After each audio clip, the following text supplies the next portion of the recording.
শরীফ উসমান শরীফ হাদি, এই শরীফ উসমান হাদি সে কত বড় একজন দেশপ্রেমিক ইসলামী একজন স্কলার মানুষ ছিল।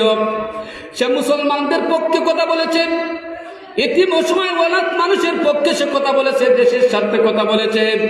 যারা আমরা দেশটারে লুটে ফিটে খায় এদের বিরুদ্ধে সে কথা বলেছে। ভারতীয় আধিপত্যতা ধ্বংস করার জন্য সে কথা বলেছে।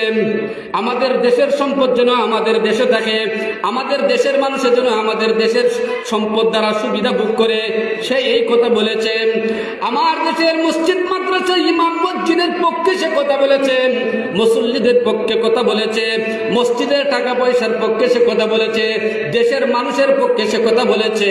ও আমার প্রাণের ভাইয়েরা, এই কথাগুলা বলার কারণে ওই ব্যক্তিকে আমাদের এই দেশের ফুটা একটা মানুষ, অথচ সে হইল ভারতের ডিম থেকে ফুটা, ভারতের প্রেসক্রিপশনে এসে ওই হাদি নামক ওই ছেলেটার উপর সে হাদির সাথে চলিয়া ওই হাদির উপর এমন ভাবে গুলি করছে যে গুলির মাধ্যমে সে এখন শাহাদত বরণ করে নিল।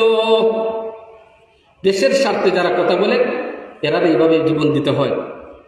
আপনি ইসলামের পক্ষে কথা বলেন, জীবন চলে যাবে। কোরআনের পক্ষে কথা বলেন, জীবন চলে যাবে। আলিমের পক্ষে আপনি কথা বলেন, জীবন চলে যাবে। দেশের পক্ষে আপনি কথা বলেন, জীবন চলে যাবে। সাম্রাজ্যবাদীদের বিরুদ্ধে আপনি কথা বলবেন, আপনার জীবন চলে যাবে। আমেরিকার বিরুদ্ধে আপনি কথা বলেন, জীবন চলে যাবে। ভারতের বিরুদ্ধে আপনি কথা বলেন, জীবন চলে যাবে। কারণ মানুষ এই সমস্ত জিনিস চায় না। কারণ এই সমস্ত মানুষ যদি থাকে তাহলে তাদের যে ফায়দাগুলা লুটার কথা, এই ফায়দা লুটতে পারে না। যেমন আমরা দেশের উৎপন্ন হইল গ্যাস, এই গ্যাসটা কম দামে সে ভারতে পাইতো না। আমাদের দেশে উৎপন্ন হয় কয়লা ভারতরাই পাইবে না। আমাদের দেশের মধ্যে হইলো পাথর, যদিও তাদের কাছে পাথর, কিন্তু পাথর বাহির হওয়ার জায়গা হইলো বাংলাদেশ। সুতরাং এই পাথর তারা পাইবে না। আরো বিভিন্ন জিনিসগুলো আমাদের দেশের আছে, যেই সমস্ত জিনিসগুলা তারা সস্তায় নেন, আমাদের দেশের উপর দিয়ে তারা রাস্তা করছে।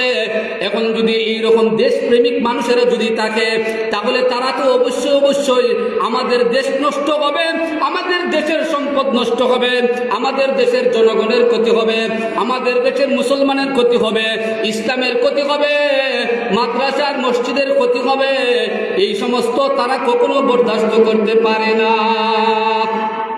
এর লাগে গুলি খাওয়া লাগে, এই জন্য গুলি খাওয়া লাগে। দেখেন এই আবু সাইদকে ঢাকার ময়দানে গুলি করছে বিজয়নগরে, ঢাকার ময়দানে গুলি করছে বিজয়নগরে। আর ওই শুটার